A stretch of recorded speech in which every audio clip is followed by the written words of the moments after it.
My scripts, my rehearsals, pero as real pa rin as it can get. Dahil sa pagsalang nila sa acting test nito, totoong show na may totoong direktor ang pinasukan nila. Kapareha ang mga totoong artista. As luck would have it, ang unang salang ni na Mark at Jenilyn ay sa Kakaba-Kaba under the direction of none other than Ding Dong Dantes.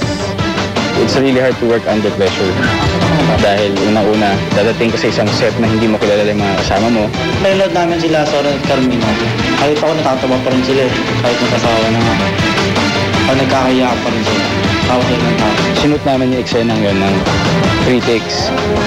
Kasi yung content ng script nakakatawa siya. Kasi yun yung forte ng Kakaba-Kaba. Habang pinapalood namin sila, Soren at Carmina, tawa kami ng tawa ni Jenny. High school life. Oh, my high school life. Every memory kay ganda. High school days. Oh, my high school days. How exciting! Kay saya! Yun yung mga punchlines, yung comic relief, na nag-deliver ka ng isang joke pero seryoso yung mukha mo. Kailangan seryoso yung mukha mo. Pero sa amin yung eksena ni Zora at saka ni Carmina. Yeah! So after naka 3 takes sila nun. Hindi namin alam na kami na pala yung susunod.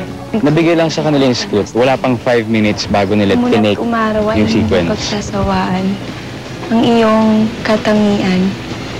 Medyo na-impress ako dahil ang bilis na makamemorize ng lines considering na kararating mo lang sa set, binigay agad yung script, tapos take na agad. Memory kay saya. High school life. Oh, my high school life. How exciting talaga. Samara. Lisandro.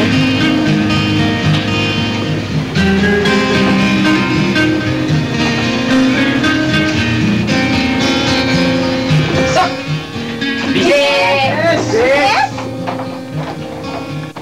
Ano yan? Guys, let me explain. Guys, sandali lang.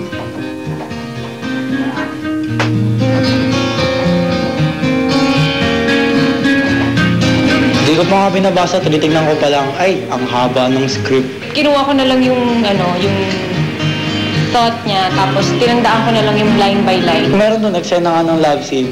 Sanay na ako doon Sa beses lang nila na preview yung eksena, kuha naman nila yung blocking. Isang take lang sila. Isang beses ko lang niblanacking, isang take lang.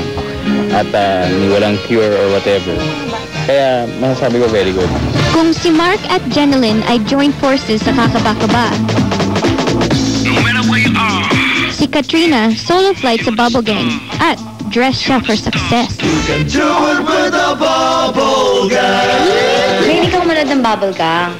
Tapos, pagpasok ko, nakita ko agad si Rupa May. Aliw, ang saya nga nila eh.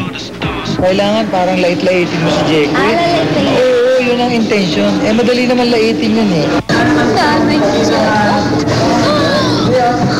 Nakakatuwa kasi dito pa siya nag-umpisa sa Bubble Gang. Bale, talagang mahirap yung ganitong klaseng show. Ay, pili mo naman ako nung damit. Yun ang napili kong gag for Katrina.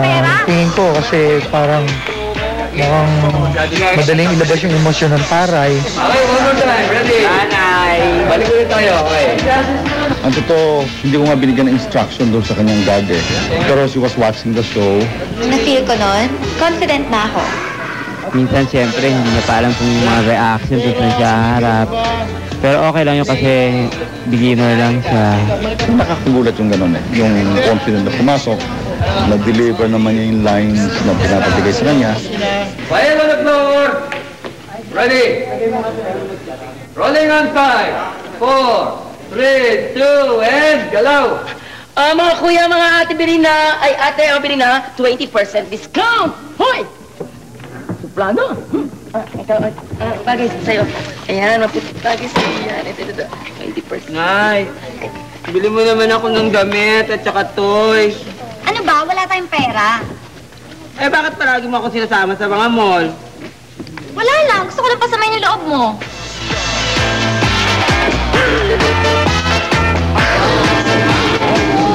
Kayo pala to eh. Nung pumasok ako doon, na-feel ko kapamilya na ako ng Bubble Gang kasi sobrang babait nila sa akin. Sa sa pagbabalik ng Starstruck, sina Tyrone and Sheena naman ang mapapasabak sa Imutan at... Kiss.